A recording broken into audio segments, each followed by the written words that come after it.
Nerd Herd, Dynasty Nerds here, back again, kicking off our tight end episode, rookies. And no, this isn't videos of us doing squats. Those tight ends are tight enough. But we have a lot to talk about because this is a fantastic rookie class. Some good guys to talk about. We got some freaks in a good way, freaks in not so good ways. And maybe a guy who you think's number one might be number 5. 2, 3, 4, 5. Let's dive in. Ready, set, hut, hut. Welcome to the Dynasty Nerds Fantasy Football Podcast, where we discuss Dynasty strategy, rankings, and all things NFL. So get ready to geek out on fantasy football with your host, Rich Dotson.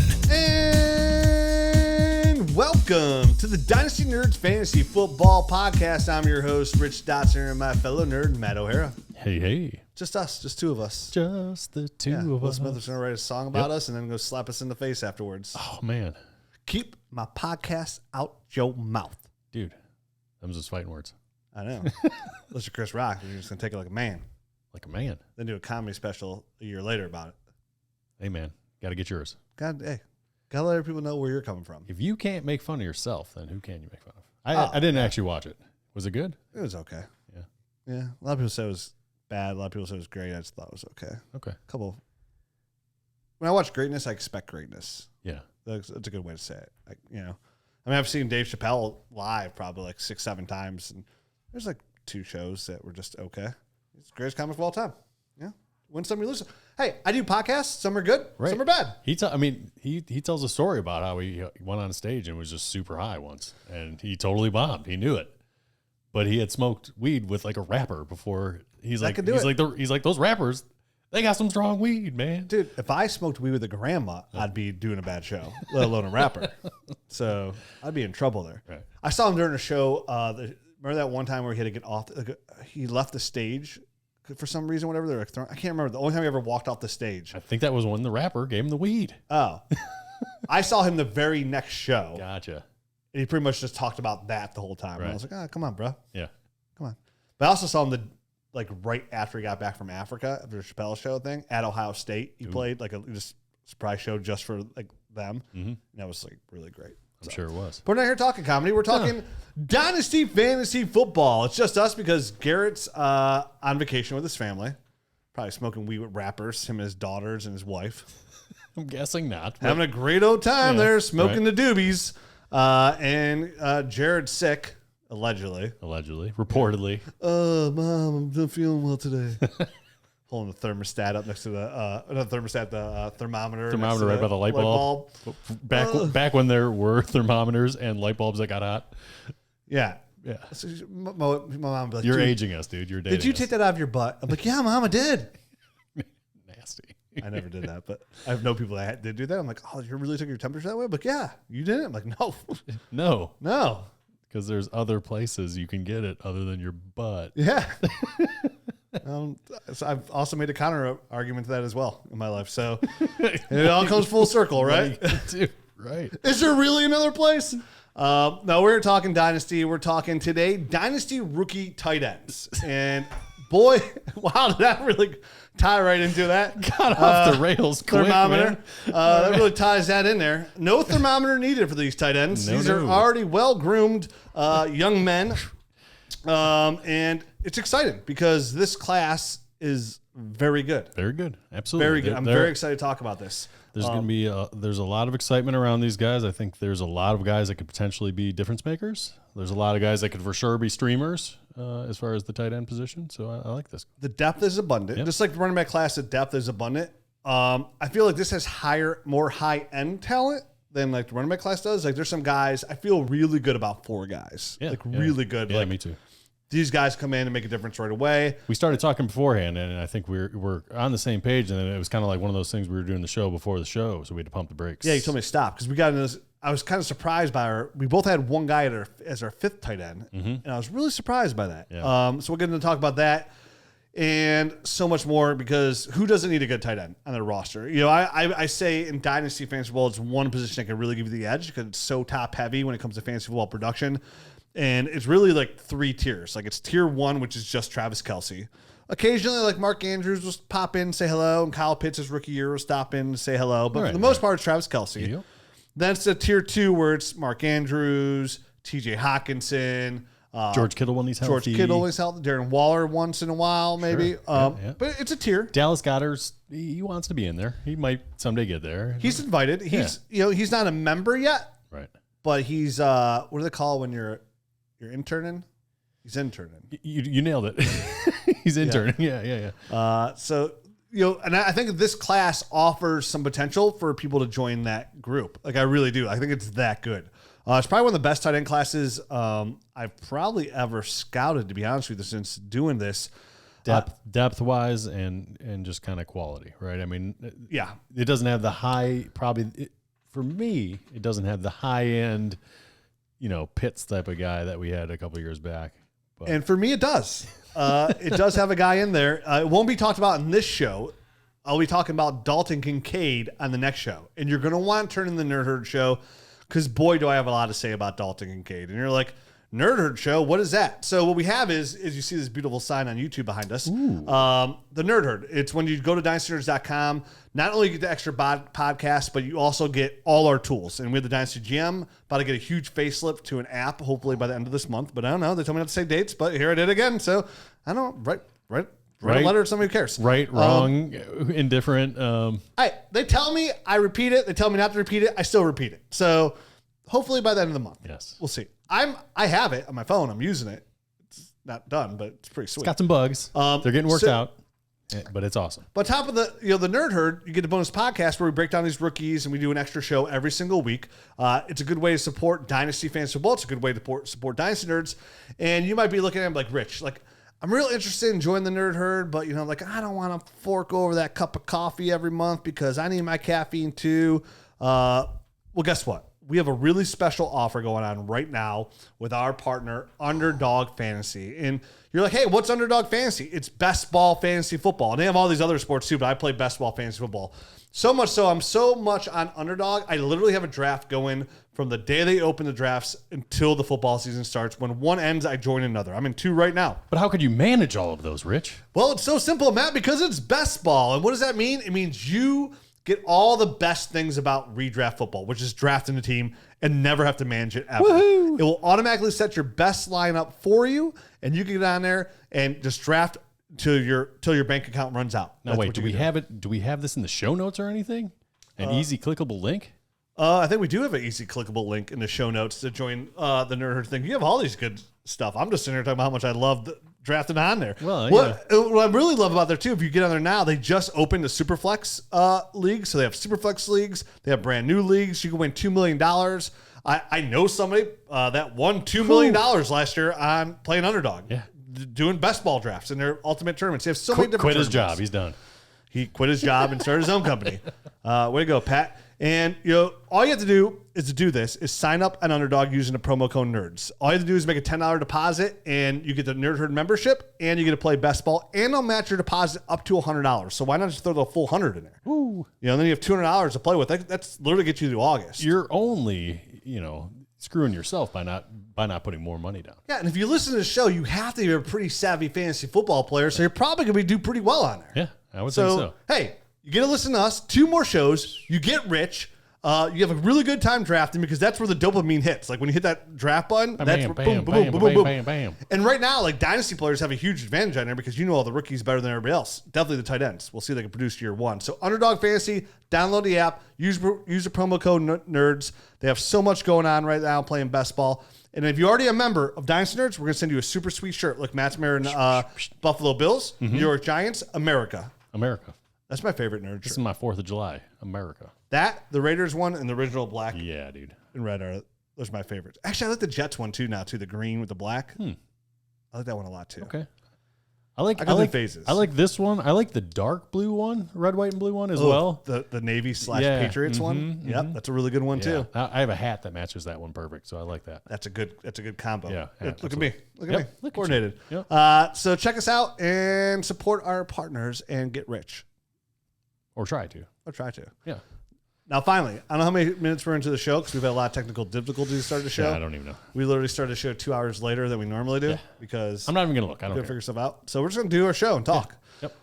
Let's kick it off, shall we? Let's do it. With probably going into the 2023 season, the biggest name amongst all tight ends. Yes, and this was a consensus number one.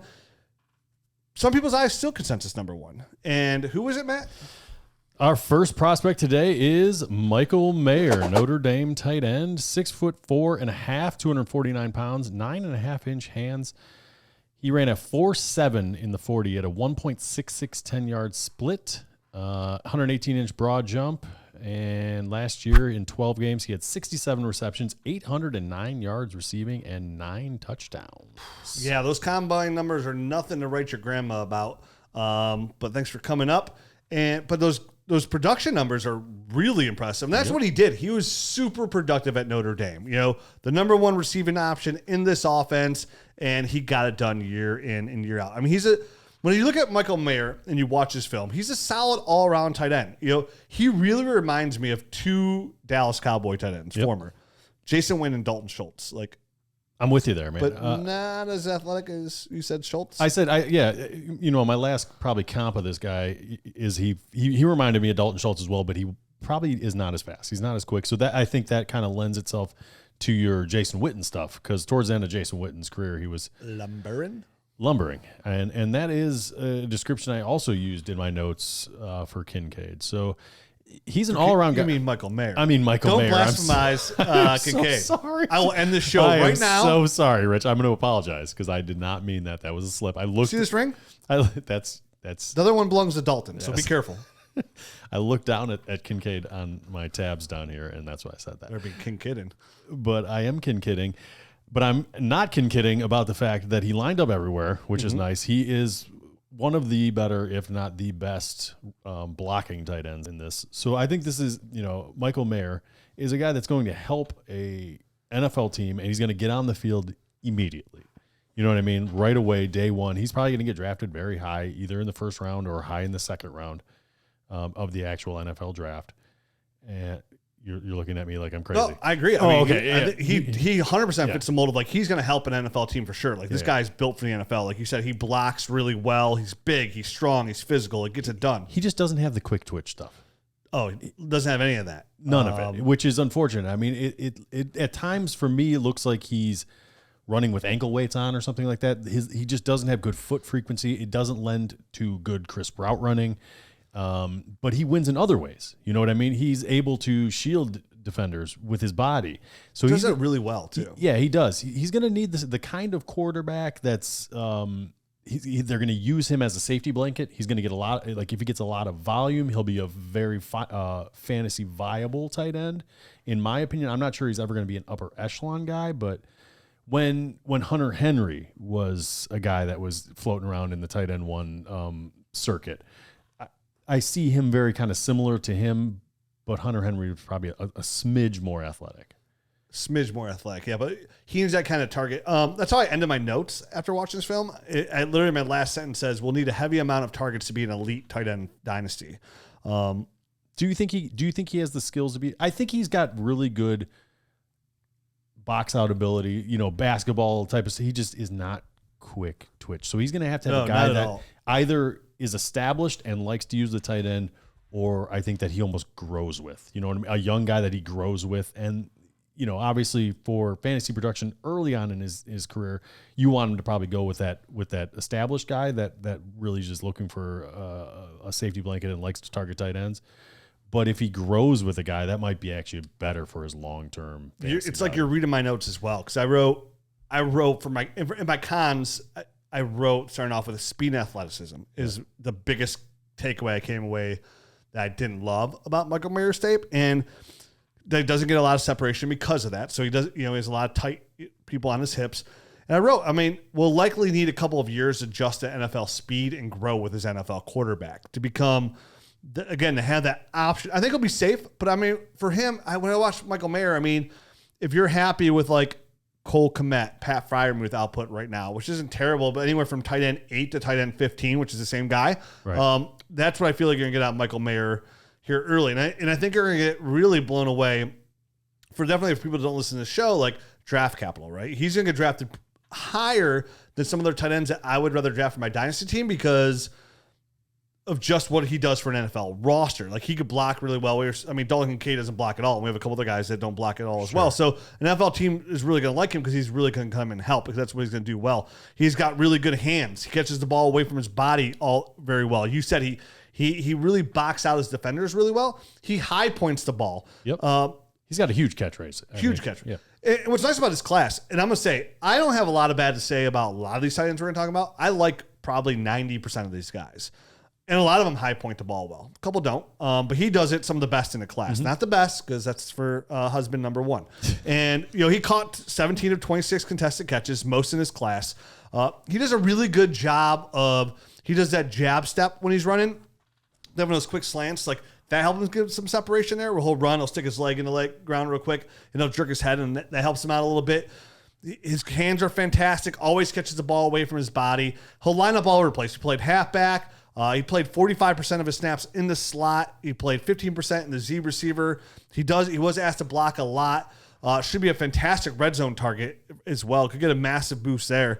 He can run the routes. Lots of room to develop as well still. Yeah, and the good news on him, and it's maybe a negative for some of the other guys, is he's only 21. Second youngest tight end in the class. Right. And unlike, some of these, just like the running back class there's such a large amount of them just because of all the COVID stuff and guys were getting extra years. We're going to see some of these guys that are older, 5th year, 6th year guys that are coming out. So there's going to be some 23, 24, 25-year-old guys. Husband one, a little older. Right, exactly. So for Michael Mayer, though, getting back to him, he is a true third-year guy. You know what I mean? Like, love. Exactly. So 21 years old. He'll be 22 for the season, but young. When lot of room to improve. You let the athleticism. Lumbering, runs heavy-footed, gets off the line slow, little to no burst. Like more of a possession receiver. Can be slow at times, getting out of his breaks. When you watch the film, this is all the stuff that you see.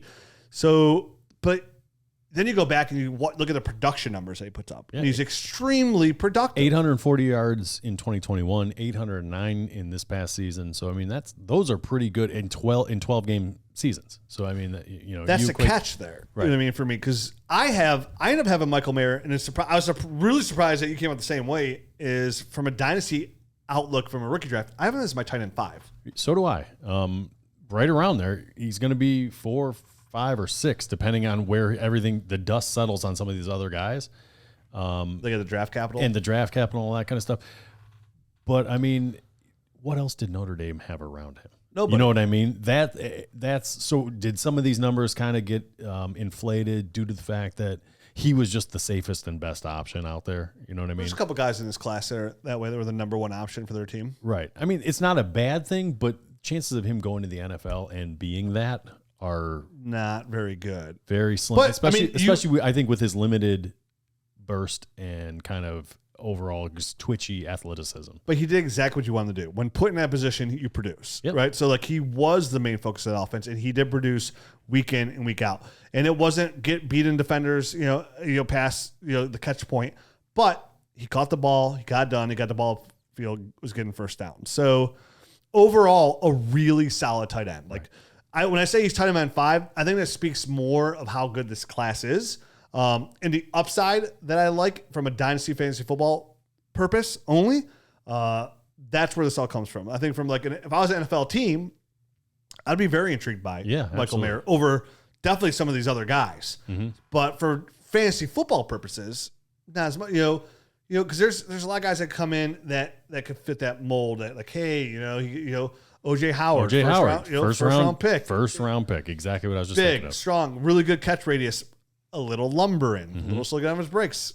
Still had the first round pedigree. From a fantasy football, actually from a whole NFL standpoint, that didn't really work out very well. Right. So Michael Mayer, both of our tight end 5. I wish Garrett was here so he can tell us where he had him.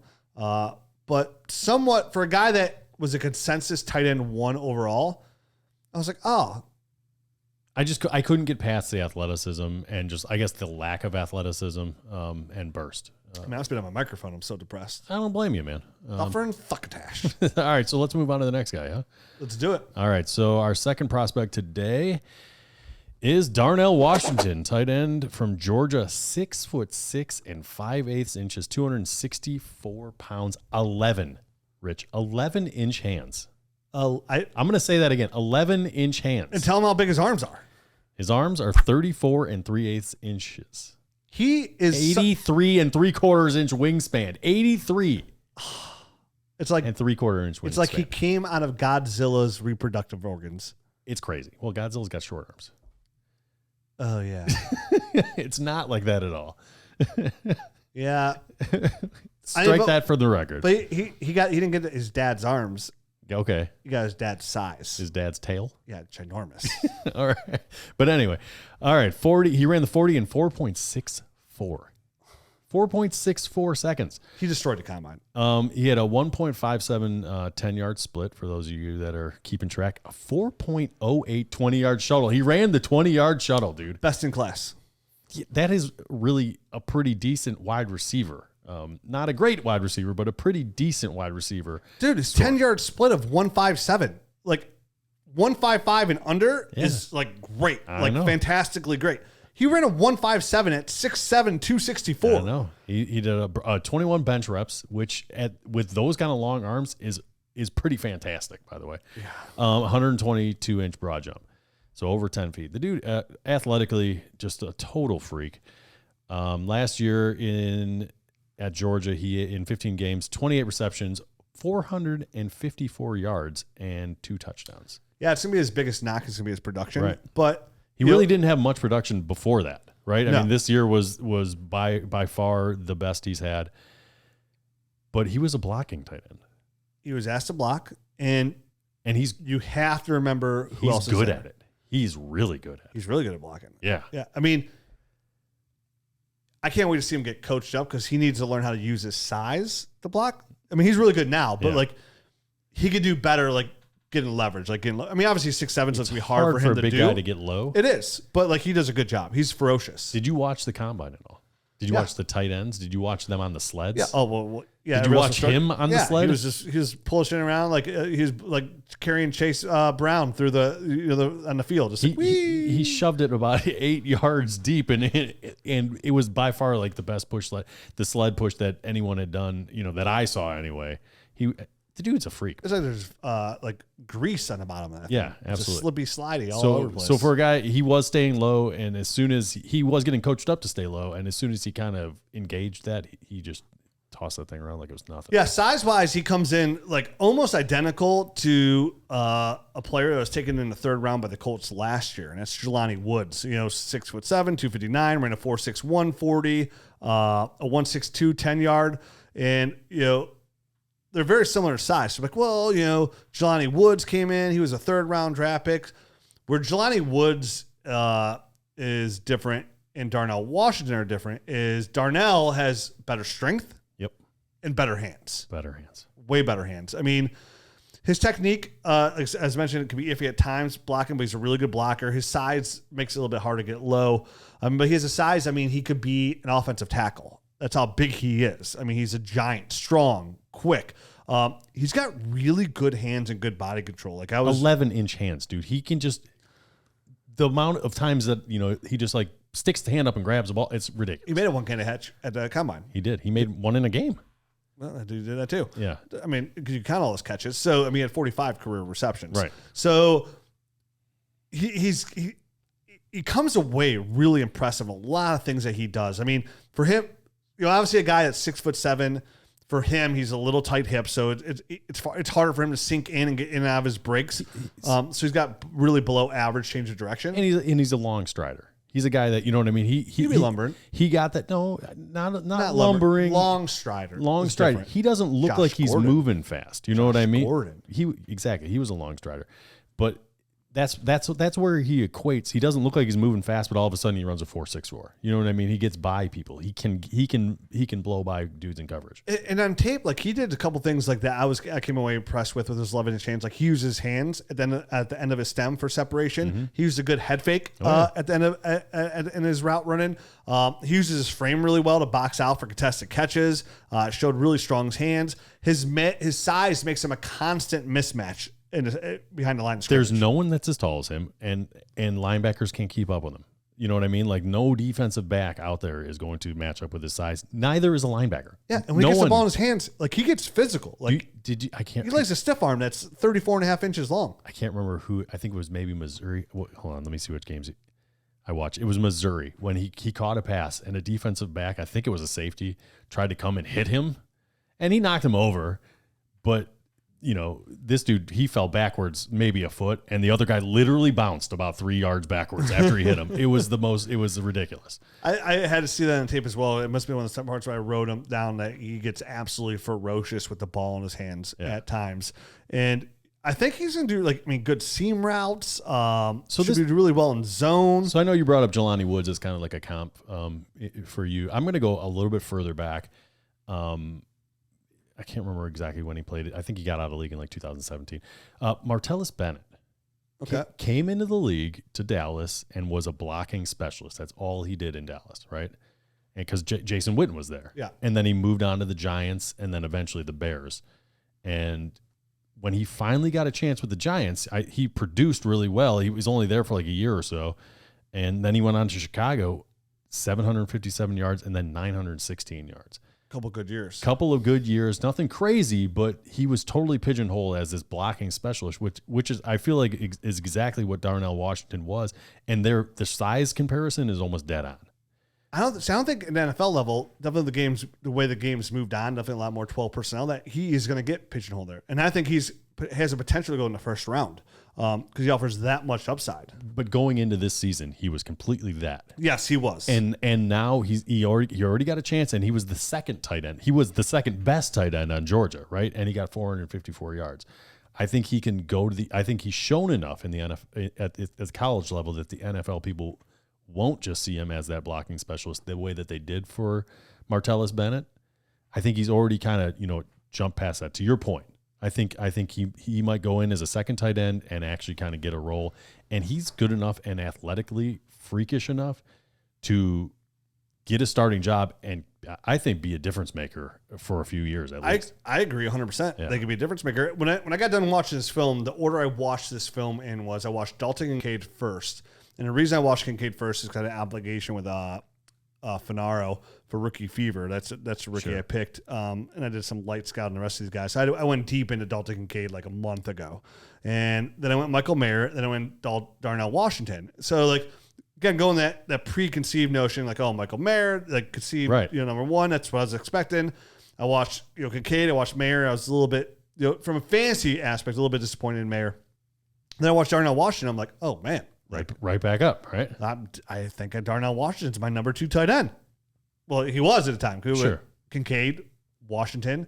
It's funny because we're going to keep talking about more tight ends and how this list is going to grow. That's what I mean. And then Mayer. That's why I wasn't sure exactly where Mayer was going to end up. And I don't know where Washington ends up for me because there's a couple other tight ends we're going to talk about that and I like Washington a lot. So I feel like in a Superflex tight end premium draft, you want to have a second round pick that this is one of the guys you want to come away with. I know the running back class is deep, and I know that wide receivers are okay, but I need to get my hands on one of these tight ends. And all these guys are going to get pushed down because of the quarterbacks, the running backs, and the receivers. So you're going to get good value at the top of the second round. You are totally going to get good value. And when you look at his production and what you said, lack of production, he was the second best tight end on his team. Brock Bowers is an all-world tight end. He's going to be a very high NFL draft pick. He's a giant receiver. He's dominated since he was a freshman. He's the focal point of that Georgia offense. Right. So, yeah, Darnell Washington's kind of fallen by the wayside, and he came out this year, produced, go to the combines, absolutely crushes, and he's got a lot of room to grow. He runs a limited route tree. He doesn't get a lot of separation, but he makes it work for what he uses little tools to get his separation, and it works. Yep. So I'm happy to see that as well. Like I said, only 45 career receptions at Georgia. Yeah, no doubt, man. Lot. Yeah, no, it was 7, 10, and then 28. So, and he's another young guy. So he's another 21-year-old guy. Yep. He'll be 22 right before the season starts. August 17th, he turns 22. Yep. So he's very young as well. Very exciting prospect. I would give him. We only have 2 more weeks of breaking down these rookies. We have the receivers left, so I'm not knee deep into the receivers yet. I'm excited to see where this all class kind of shakes out for me. Too, yeah. Because the running back class has a lot of depth. The quarterbacks in Superflex, it literally goes Bijan, then the quarterbacks. Mm-hmm.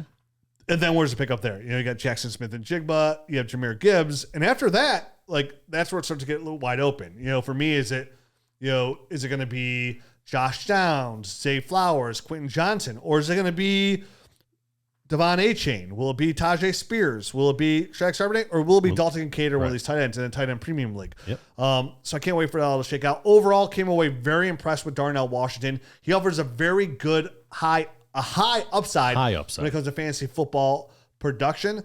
Could break into that tier 2 of tight ends. So somebody that won't be everybody's favorite because of the production. Right. I think his draft pedigree will give him a boost, but that's a big thing because we talked about that with the NFL running backs, right? Like, how's this draft going to kind of shake this out for us? Like, how's it? I kind of feel the same way about these tight ends outside of Kincaid. Like, how's the NFL draft going to kind of shake this out? Like, who gets the draft first round pedigree? Who goes to a position where they're going to see the targets? Because when we talk about Kincaid too, I have literally a 6 to midnight landing spot for him. That's going to make I would probably take him top right 5? after the quarter. No, because I'm taking a quarterback, okay. top 6. Right. If he goes this one spot, Yeah. You got to tune into the Nerd Show because I got so much to say about Kincaid. Darnell Washington is an interesting case for the numbers people, right? Because he doesn't have great production, but he has film. He has awesome combine numbers. He has awesome measurables. You know what I mean? Like, how does that all shake out? So he is going to be an interesting case. Darnell Washington, guy, I have a lot of I see as huge upside as well. So. Yeah, we're on the same page. Yep. I feel like we're going to be on the same page about a lot of these tight ends. I guess if we do a show together for 9 years, been friends for so long, I guess we do kind of grow the same opinion.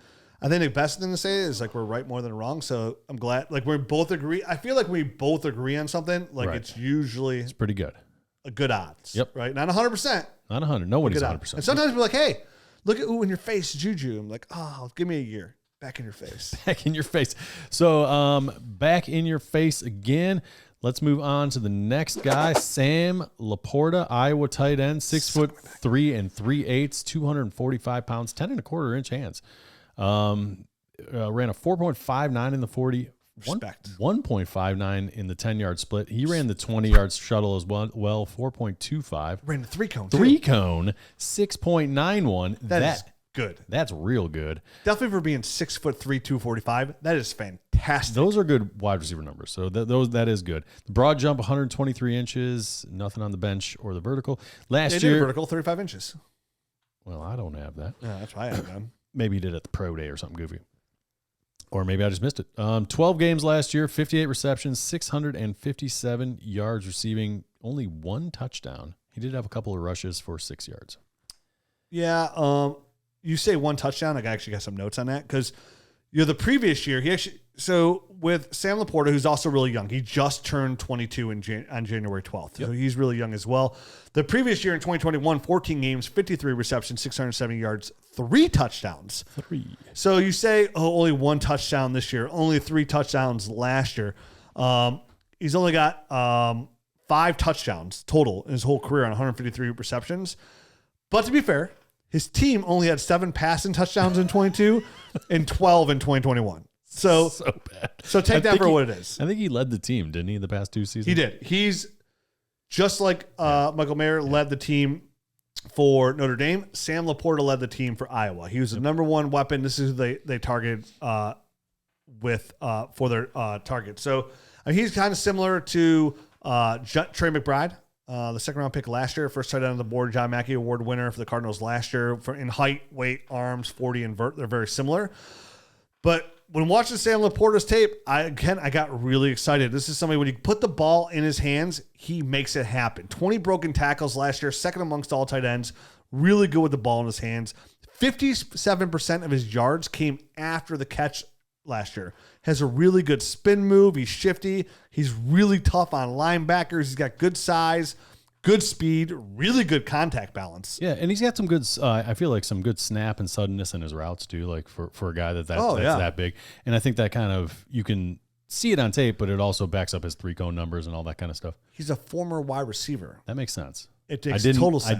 I didn't know. When you watch, and you're like, because when I watched it, I was like, oh man, he's got loose hips. Mm-hmm. And then after doing my film study, you dive in on his pass, his stats, all that. And you're like, oh, he's a former wide receiver. That makes sense because the way he runs route. He's lined all over. He runs good routes, first of all. Yeah. He's got loose hips. He's got really good feet as well. It also makes sense because I think he's He's a good blocker, but he's not the type of blocker you're used to seeing at Iowa. And good. I don't like good blockers. I want to go catch footballs. He's just like, you're okay. But I thought it makes sense as well as to be a former receiver. Like the way, like, dude, he reads coverage pretty well. Like he's always finding a soft spot in the zone. Like look at him. You gotta love tight ends like that, or just any kind of wide receiver that knows how to sit down in the zone and just be friendly to your quarterback. That's what you're there for. Most of the time is just, hey man, I'm an outlet, or you know what I mean. Like here's the soft spot in the zone. I'm just gonna settle here. If you see me, throw me the ball. You know what I mean? And he's the exact kind of person you want to do that, because when you put the ball in his hands, he makes things happen. Gets off the line. He's very good versus press coverage as well. So there's a lot of good things here to sit here and get all uppity about Sam Laporta. I mean, he tore his meniscus in November 2022, but played in his bowl game, so he came back. I didn't love him in contested catches. That was my biggest weakness. I wrote that in there. I think this is an area of weakness for him from what I've seen. He needs to work on that. And I don't know if that's something you can work on. You're kind of either good at it or you're not. You can't work on that. No. And that's what kind of troubles me. It's not as over. I mean, his hands are fine when he's just catching passes. 14 drops in 3 seasons. Nothing special. They're fine. They're fine. But contested catches, they're downright bad. They're bad. Yeah. So that's a problem. For being 6'3", 245, it's my biggest concern on him for cons wise, because when you're watching, he's good athletically. He's good everything else. Yeah. He's exciting. Like his upside is, for me, like he's a tough call with Michael Mayer for me, because Michael Mayer to me seems so safe. But here's the thing. But he's got a cap on his ceiling. Yeah, and that's the thing. Like when it comes to tight end, I'm not here, like I'm trying to have babies. Like I'm not trying to be safe, right? Like I'm going in and whatever happens, happens. There's so plenty of give me safe, the upside, right? There's like, plenty of safe tight ends out there, right? I mean, like you can get those guys. You could trade for those guys for nickels on the dollar. Yeah, not pennies, because people still want them. But and that's what Michael, like, I don't want that guy on my roster, because there's 80 of them out there that can literally just go. You can just pick that guy up usually somewhere. Like, you can find those. There's Robert Tunyons out there you can pick up off the waiver wire for a year in, year out. You know what I mean? So Sam Laporta to me offers that upside where I had him come in when I was all done with this as my tight end 4 in this class. I'm not right sure. ahead of Michael Mayer. I'm not sure he's going to make it there for me, and it's the contested catches. I'm going to have to dig in some more. How about that? For him, it really depends on where he lands in the draft and where and how he's going to be schemed and how he's going to be used. Because it bothers me when people are that bad at contested catches. Definitely a tight end. Because it's not going to get better at the NFL. No. You're going to get, the windows are going to shrink. You know what I mean? Your separation is going to go down. So Mayer's probably ahead of him. You're always going to have a guy on your hip. You know what I mean? But he is so good with the ball in his hands. Like he's so tough to bring down. So like, that's what I'm saying. If he gets a draft capital, and he's a part of the offense and he's schemed for, like he's like, if he's treated like if anybody's treated like Mark Andrews in offense, but like George, if he's schemed for in the right offense and you find those spots in the zone for you, and you can get him the ball closer to the line of scrimmage, he can make things happen for your team. And he's the perfect kind of player that if he ends up being in that position, and obviously you can say this about any runner that gets a lot of carries, any tight end that ends in that position. Like if Michael Mayer gets the ball and you scheme for that, like he's going to get the ball, he's going to go down, but he's getting a reception, he's getting yards. I feel like Sam Laporta, you put in the same exact position, you scheme for, you get the ball in his hands, like he's going to score touchdowns and he's going to get that yak after, and he's going to score some points and he's going to find himself in that 4 to 6 range amongst fantasy tight ends. I mean, I agree. And he's young too, so he's got time to grow as well. Maybe he can work on that contested catch. Probably not, but you never know. Yeah, I feel like that's something you got to do. Creatine? Yeah. A little protein? Protein. Some protein right in those hands. Just inject it in there. So I'm probably a little bit higher on him than you, sounds like. But you are, but I like it. I like his fantasy football upside. But we're not far off on the total eval. I think we're pretty close. I think the contested catches bother me a little bit, and I'm going to dig in a little bit more on him, and I'll see where he lands after I watch. I'm going to go out there and find maybe 4 or 5 more games of him, and see him maybe in some more situations. Okay, you know what I mean? Even dating back to a few years in the past or something. Yeah, in 3 seasons, he had a total of 14 catches. I didn't watch a lot of film from last year, but that'd probably be a good point to watch a little bit more, because I mean, there's that one play. I can't remember what team it was versus. I mean, he literally had 10 dudes. I mean, there's 11 on defense. Maybe like 8 of them like hit him. Yeah. And he just like pinballing, ping, bong, bong. He's like, dude, he has a good spin move out there. So he's hitting them spins, contact balance, and going. I mean, he went from being hit and ended up getting like 13 more yards after. It was like it's one of the defining plays I watched for him. I'm like, I literally I had to stop, rewind it, watch it again, stop, rewind it, and watch it again. And to your earlier point, Michael Mayer is not going to offer any of that kind of stuff. And he is one of those guys that I saw him against Ohio State in the open field. He just knocked the ball out of his own hand. Like, he got hit, went away. It was like this. Yeah, and had the ball in his own hand. Yeah, that's versus Ohio State. Yeah, like, dude, just go down. But he got the ball back. He picked it back up. He did. And he went down. Yeah, just go down, big man. Those are always the funny ones, the imaginary fumbles when you fumble on yourself. Yeah. So Sam Laporta, tight end out of Iowa, he's top 5 for me. Okay. Can I say that? Yeah. No, you can say whatever you want. You can make him your top 1 if you want. I don't think I'm going to. I have him at, but he's up there for me as far as 4 potential because he's got huge high upside. Yeah. I don't know how to rectify the contested catch. It's clustered there for him. I mean, there's more guys we still got to talk about that I feel very comfortable about. I mean, so I said 1. Yep. I said Darnell Washington's in there somewhere. Yep. But I think I have Darnell Washington like 3. I think so do I. Then Sam Laporta 4. Michael Mayer 5. Who's 1? Next show, Kincaid. But who's 2? Who's 2? We're not going to let that one next drop. Show. But who's next on the list? All right, so the next tight end. Before you do, I got a couple announcements. Oh, one for the NFL draft. The Dynasty Nerds else. on the YouTube show. We're going to have a live stream rolling on there. It's going to be hosted by Dan Toomey and Tim Martin. So we'll be covering the first 2 rounds, the first 2 nights of the NFL draft live on our YouTube channel to discuss the dynasty impact of the rookie landing spots. I saw the mock-up of it. Yeah. Listen over. It looked pretty good. Should be a pretty entertaining show. I mean, that's one of those things that we've always kind of pushed to the side because we just want to do the draft ourselves. And I'm glad somebody was willing to like kind of pick that up and do it. And they seem excited. They're really giving us a little teaser. Looks like it'll be a really good show. Yeah, it does look like it's going to be good. So yeah, people ask us all the time, like, dude, you guys should do a live show, watching the draft, whatever. I'm like, nah, bro. That's like one of my favorite days. Like, exactly. I'm not here to entertain you. I'm here to be entertained. Right? I love being entertained on that day. I'm Maximus, that day. Yep. So like we're gonna have some drinks. We're gonna be together. It's gonna be fantastic. Gonna have some drinks and be together. We're gonna be watching the first round, and then we're gonna have some more drinks and watch the second and third round. Woo. Can't wait. Yep. So check that out. YouTube channel Draft Night, and then I gotta tell you about our friends at FFPC. FFPC launched in 2010, and it's home to the largest high-stakes dynasty community out there right now. I know they just got rid of some of their $77 teams and bumped those up to $100. So $100. The starting point is $100 to get in, $2,500 max. But the big news here is FFPC's finally opening their new leagues this year. So up until this point, you can only buy orphans. There's still about 60 orphans left, so go ahead and check those out as well. But they're opening a new league. So if you didn't want to buy an orphan, you just want to join a new league and you say, hey, I want to join a new Dynasty league. Hey, I kind of want to join. I've been listening to Dynasty Nerds the last couple of years. I'm in a couple leagues. I feel like I'm ready to join a higher stakes league. FFPC is for you. And you want to play a high stakes league on FFPC because it's the only platform that's never had a league fold ever. 0.0%. So these are leagues that are active all year long. Renewals, trading begins shortly after the fantasy football playoffs wrap up. They're a licensed fantasy game operator, so all prizes are protected and paid promptly upon conclusion of the seasons. Lots of trade-in, especially sounding rookie draft picks and roster cutdowns.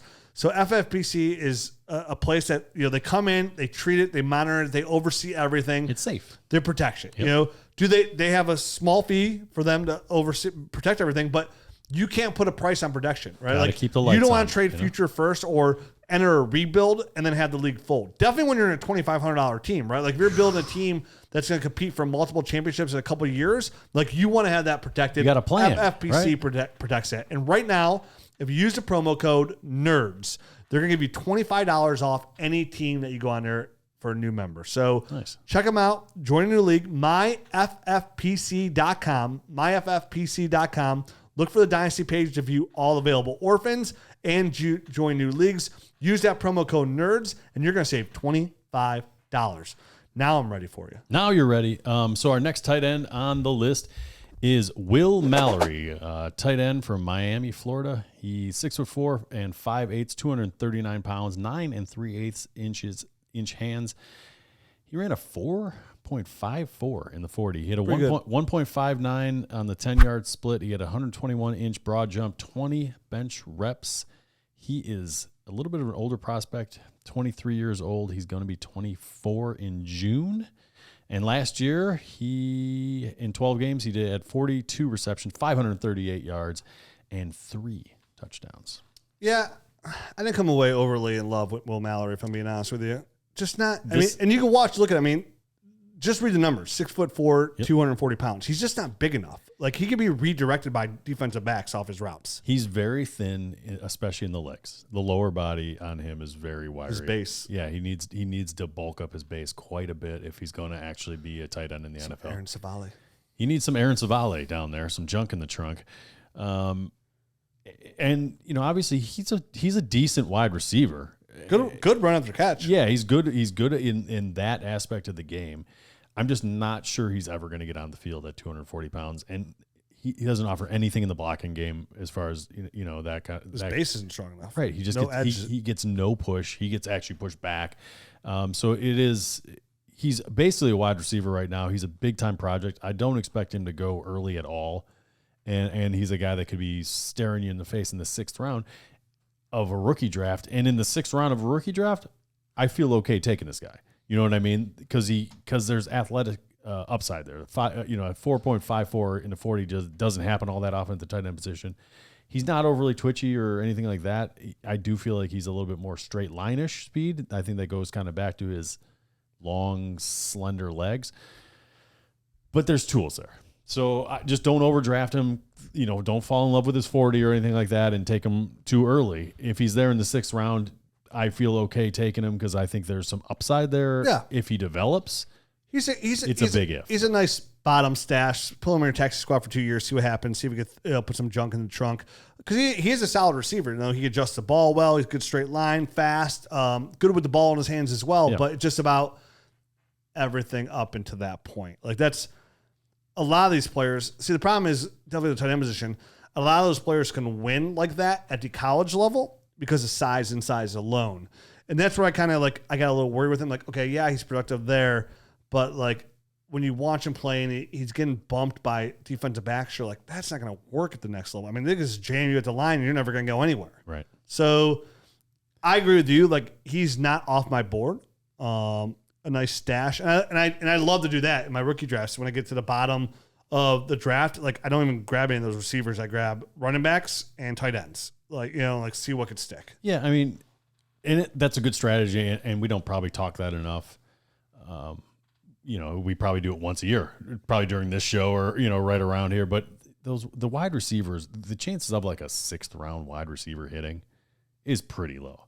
But you see running backs hit, and you see guys come out of nowhere at the tight end position. So those are kind of the better positions to kind of target late in your drafts because it just has a higher chance of actually hitting. And definitely the way the NFL is moving, we said earlier in the show, 12 personnel and going that route. So with more opportunity for these guys and the fact that they're looking for more athletic guys where now you can have a block and tight end and an athletic guy where they want to go out and run routes, that's where somebody like Will Mallory will come in and win. If you can find that role, but you're probably looking at more so if you draft him 2025 to really know if you have anything in a guy like Will Mallory. And the bummer about him is he's already kind of old. He's already kind of old. I mean, he's not Hayden Hurst old, who's 25, but there's somebody we're going to talk about who is. All right, so we'll move on to the next guy. That was a little short but sweet. Our next tight end is Josh Whyle, Cincinnati, 6'6" and 5'8", 248 pounds, 9.5-inch hands. He ran a 4.69 and a 1.61 10-yard split. 115-inch broad jump. That's all the combine numbers I have. I have a 33.5-inch vertical. Okay, look at you coming out. You've been missing us. I don't know what's going on with these verticals. He's 24 too. Yeah, he's old. He'll be 24 when the season starts on 9/8, so September 8th. And in 12 games last year, 32 receptions, 326 yards, and 3 touchdowns. He refused to play in the Fenway Bowl. Did he really? He had to prepare for the draft. Got to prepare, man. You only go through this once. Yeah. Sorry, Bearcats. Watching Whyle's tape, he high points the ball really well. He has really, really good hands, like really good hands. He only had 6 drops in 5 years. That's right. He played 5 years in a ball, but he only had 6 drops. So it shows you how good his hands are. He's very reliable when it comes to catching the football. He line out wide sometimes. So he tracked the ball well at times too. I thought that was pretty impressive. He has the potential to be a starter at the NFL level. Like he has that kind of capability. I mean, again, he's a little tight-hipped, but you see a lot of tight ends are tight-hipped. That's why they're tight ends. So Right. he changes direction poorly. He's not really good with the ball in his hands. Like his runs or catches isn't overly great. Another wide receiver for being really big, not good at contested catches very much. Contact kind of bothered him. His routes are kind of meh. Meh. So this is another one of these guys that I think is going to be a volume guy. If you know what I mean, like he's an okay athlete, but I feel like his hands are good. They're not great. I don't think he's ever going to make spectacular one-handed grabs like I saw Darnell Washington do. You know what I mean? So he's a good athlete. He's not a great athlete. He's pretty good at blocking. So he's an all-around guy that I think it's an NFL team will like. I'm not sure they're going to like him enough to day one throw him out there, but he's like Harrison Bryant. Yeah, I could see that. Yep. Like he could be a complimentary tight end, somebody that teases you a little bit, shows you a couple of things, but maybe who knows? So like sounds like Harrison Bryant. Yeah, he's had 300 yards every single season. This guy, you know what I mean? Like, I mean that doesn't get your nipples hard. No, he could go to the NFL and have 400 yards. Woo, you know what I mean? Like, all right, shoot, 400 yards. Yeah, that's cuttable. That's not even roster. Like those are kind of guys you cut and you hope somebody else picks them up and starts them versus you. But at the same time, those are the guys that sometimes just come out of nowhere and have like an 800-yard season. And you know what I mean? Like it was weird watching because I wrote like my last note was like, I see the potential here. Yeah, he could be a starter in the NFL. Yeah. That's how I came away with him. I mean, there's a lot of meh here, but like watching him, like I could see a path. And then I even wrote in my notes, I was like, he's a pretty good athlete. He's a good blocker. That could be more involved in the passing game at the next level that he was in the college ranks. He gets the ball. Yeah. I mean, he doesn't drop the ball. He high point the ball. Like it's just about can he get open? Right. That's the question. And I also wrote, I don't think that he's a true difference maker, which I don't. I don't either. I think he's a guy. So I think he's a guy that could end up being a streaming tight end. He's the kind of guy that I would draft in like the 5th or 6th round in my rookie draft. This is a guy. This is the guy. That's not off my board. But, if the world was flat, you'd be looking at an abyss. If the world was flat. If. Sorry, Kyrie. If. All right, so moving on. Can you imagine somebody really arguing that the world's flat?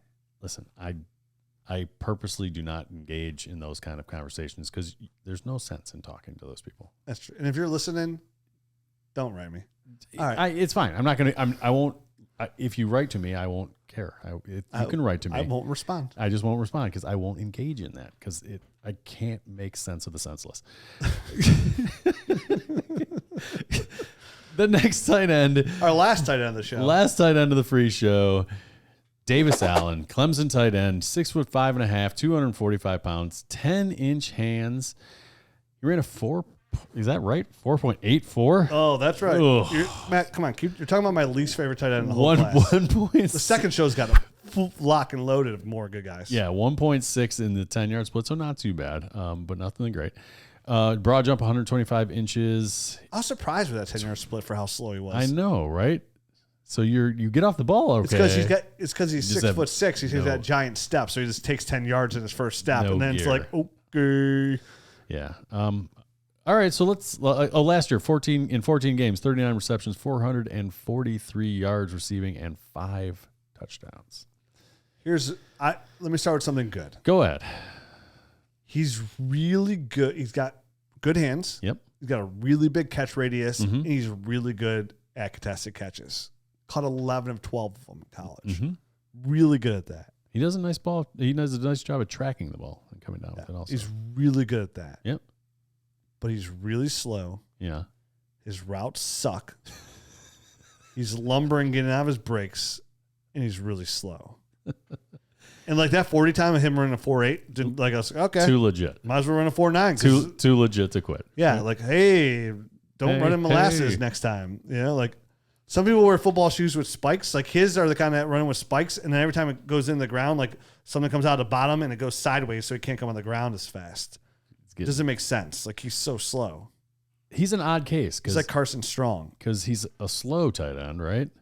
But he played mostly detached. He wasn't on the line as much as he was detached. He's 6'6". He's a lousy blocker. Like how did he ever how did they land on him as the? All right. Because he's 6'6" and he can really good hands and catch a football. And I'm with you, totally raw from a route running standpoint. I think he can use his body to shield defenders. That's something he does well. Good at that. And he's got pretty reliable hands, like you had mentioned. I literally wrote he's a pass catching tight end that ran a crap 40 in a slow. Like, what do you do with that? Crap 40 that's slow. He runs slow on film. No, that's what I mean. He ran a crap 40, a slow 40, but he's slow also. Like, what do you do with that as far as fantasy? Matt, there is 0.0 dynasty upside with Davis Allen. He's off my board. Yeah. Sorry, Davis. No personal offense, but No, I hate to end on a fizzle like this, but I'm with you. He was a disappointing I think watch, and not somebody that I'm going to be even advocating. Like, this isn't a guy that I would want to pick up in the 6th round. There's nothing to hang my hat on. Like I mentioned with Will Mallory, he at least ran fast. He's a fast tight end. Like, I can hang my hat on that. Hopefully he develops, and then there's some upside there. There's no upside with Davis Allen. If Carson Strong is tracking you down and catching you from behind, we've got some issues. Carson Strong limping behind you. Yeah. He's rolling to him. Like, he's just rolling to him. Like, I don't even got to run. Like, I'll catch you. Yeah. Carson Strong has got to be the slowest prospect I've ever seen. That's why I use him as an example. He's the slowest prospect I've ever seen. Try to run. And I watched Bernie Kosar in the 80s. He wasn't very fast. He was super slow, dude. Yeah. But, can't win them all. Yep. Sorry, Davis. I said I like 90% of these tight ends. This is not one of them. But we're talking about 8 total guys. Or no, 12 guys. 12 guys. So a couple more to go. Yep. So you want to move on to the Nerd Show? Let's do it, man. Don't forget, Underdog Fantasy. You can join us in the next show. I got a lot to say about Dalton Kincaid, and you're going to tune in because this guy is hot. Has been number one. Hot. Adios.